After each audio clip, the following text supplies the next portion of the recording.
Assalamualaikum warahmatullahi wabarakatuh. Saya Abran Nurmantara Santana, absen 1 dari kelas 11-6 akan menjelaskan kembali yang sudah dijelaskan dari narasumber yang sudah datang di SMA Negeri 2 Pati. Tepatnya namanya Dr. Ling Ahmad Qasim, AMDKL SKM MT. Jadi beliau sudah menjelaskan tentang bagaimana dampak-dampak yang ditimbulkan dari hal-hal yang menyebabkan kita tidak sehat. Salah satunya ada 4 faktor. 40%-nya lingkungan, 30%-nya adalah perilaku, 20%-nya makanan, dan 10%-nya adalah genetik. Lingkungan dapat menyebabkan tubuh kita tidak sehat, karena lingkungan yang tidak sehat dapat menyebabkan kita sendiri juga tidak sehat, seperti polusi udara, seperti ya hal-hal yang lainnya. Perilaku juga bisa membuat kita tidak sehat, seperti terbiasa berperilaku yang tidak sehat, seperti jarang olahraga, jarang bergerak, dan lain sebagainya.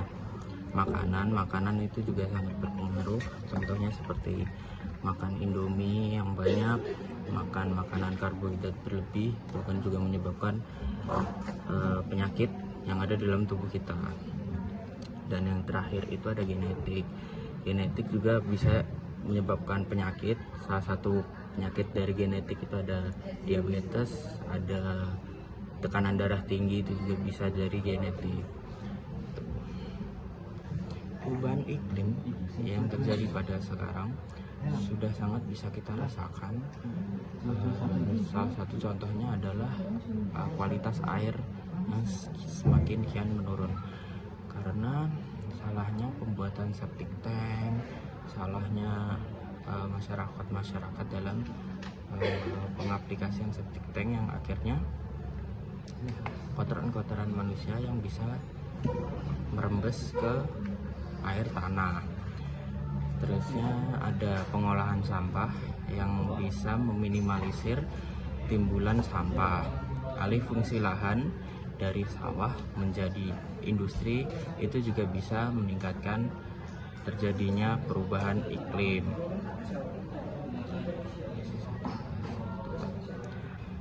Kondisi sanitasi total: stop buang air besar secara sembarangan, cuci tangan pakai sabun, pengamanan air minum dan makanan, pengolahan sampah dan limbah, maka bisa dicegah dengan pendekatan secara keluarga. Dampak dari makanan dan air minum yang tidak sehat akan menyebabkan beberapa penyakit medis, salah satunya diare, kolera, hepatitis A, ada tifoid, ada disentri, polio, dan lain sebagainya. Kotoran manusia dapat menyebabkan banyak sekali penyakit dan banyak sekali biang bakteri. Dalam 1 gram kotoran manusia itu mengandung 1 juta bakteri.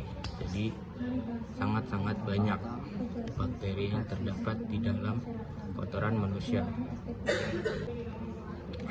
Perilaku air minum dan makanan rumah tangga membudidayakan perilaku pengolahan air yang layak, ya, menyediakan dan memelihara tempat pengolahan air minum dan makanan yang tepat.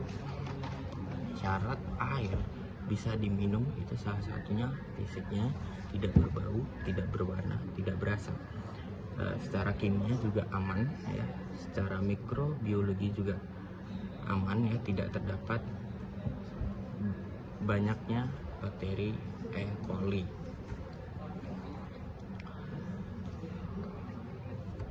Kunci keamanan pangan: jaga kebersihan, pisahkan makanan matang dan yang belum karena mengandung pestisida. Makanan yang belum matang itu mengandung banyak sekali pestisida. Masak dengan sempurna. Jika mendidihkan suatu air itu harus minimal 3 menit saat didih. Simpan pada suhu yang aman, menggunakan bahan baku yang bersih. Dan selain faktor tersebut, ada juga faktor-faktor kimia yang sengaja ditambahkan ke dalam makanan yang masih dipakai di kawasan Kabupaten Pati. Itu contohnya ada boraks, formalin, rodamin, metanil yellow. Sekian penjelasan dari saya. Jika ada salah kata atau salah informasi, mohon maaf. Assalamualaikum warahmatullahi wabarakatuh.